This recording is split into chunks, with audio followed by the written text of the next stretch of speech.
జీవితాంతం మిమ్మల్ని ఇష్టపడతా. మీ నిజాయితీ నచ్చింది. మీ దగ్గర మా బాస్ క్వాలిటీస్ చాలా ఉన్నాయి. మీ నిజాయితీ నచ్చింది. మీలో అణువణువున మా దేవుడు క్వాలిటీస్ ఉన్నాయి. కాబట్టి సభాముఖంగా మిమ్మల్ని క్షమాపణ కోరుకుంటున్నా.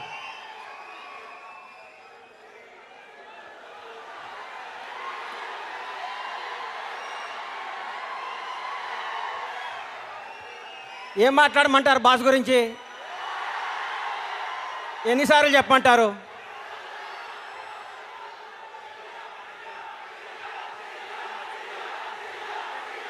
ఒక 5 నిమిషాలు మీరు ఆగాలి, నా మాట వినాలి. దయచేసి నా మాట వినాలి ప్లీజ్ ప్లీజ్.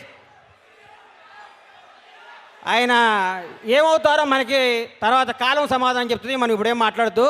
పైన భగవంతుడు నిర్ణయిస్తాడు ఆయన ఏమవుతాడు.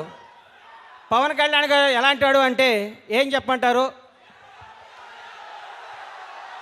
కళ కోసం కాదు ప్రజల కోసం అని మహాకవి బళ్ళారి రాఘవ అన్నాడు. అలాంటి ఆయన చెప్పమంటారా?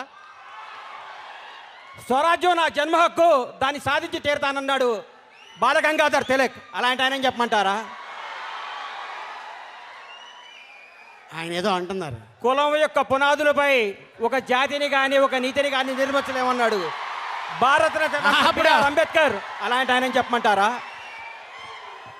భారతదేశానికి హిందూ ముస్లిం 2 కళ్ళు అన్నాడు సర్ సయ్యద్ అహ్మద్ ఖాన్. అలాంటి ఆయన చెప్పమంటారా? అవసరమైతే చిరిగిన చొక్కా తోడుకోండి, కానీ మంచి పుస్తకం కొనుక్కొని చదువుకోండి అన్నారు కందుకూరి వీరేశలింగం పంతులు. అలాంటి ఆయన చెప్పమంటారా? ఆర్య సమాజం నా తల్లి, వైదిక ధర్మం నా తండ్రి అన్నాడు లాలా లజపత్ రాయ్. అలాంటి ఆయన చెప్పమంటారా? బ్రిటిషర్ల పింఛను పొందుతున్న రాజులు నవాబులు జాబితాలో బతకడం కంటే ఒక వీర సైనికుడిగా మరణించడం మేలు అన్నాడు టిప్పు సుల్తాన్. అలాంటి ఆయన చెప్పమంటారా?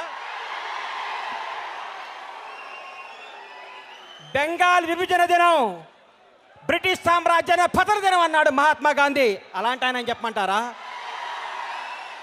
నాకు రక్తాన్ని ఇవ్వండి మీకు స్వాతంత్రం తెచ్చిస్తానన్నాడు సుభాష్ చంద్రబోస్. అలాంటి ఆయన చెప్పమంటారా? ఇంక్విలాబ్ జిందాబాద్ అన్న భగత్ సింగ్ మళ్ళీ పుట్టాడని చెప్పమంటారా? ఏమని చెప్పమంటారు సార్? మనకి చెప్పటాలు లేవు, ఆయన చెప్పింది చేయటమే.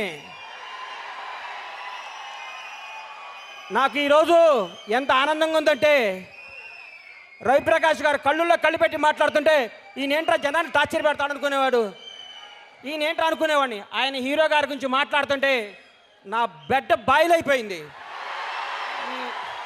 రక్తం తన్నుకొచ్చింది. నా బీపీ చెక్ చేస్తే 160 180 ఉంటుంది ఇప్పుడు. ఐ లవ్ యూ రవిప్రకాష్ గారు. మీలాంటి నిజాయితీ పనులు ఆయన వెనకాల ఉండాలి. తెలుగు రాష్ట్రాలకి మంచి జరగాలని మనస్ఫూర్తిగా కోరుకుంటూ, my name is Bandla Ganesh, my god is Pawan Kalyan. Thank you. Tollywood latest news. For more updates on anything happening in Tollywood, please like, share and subscribe to Tollywood latest news.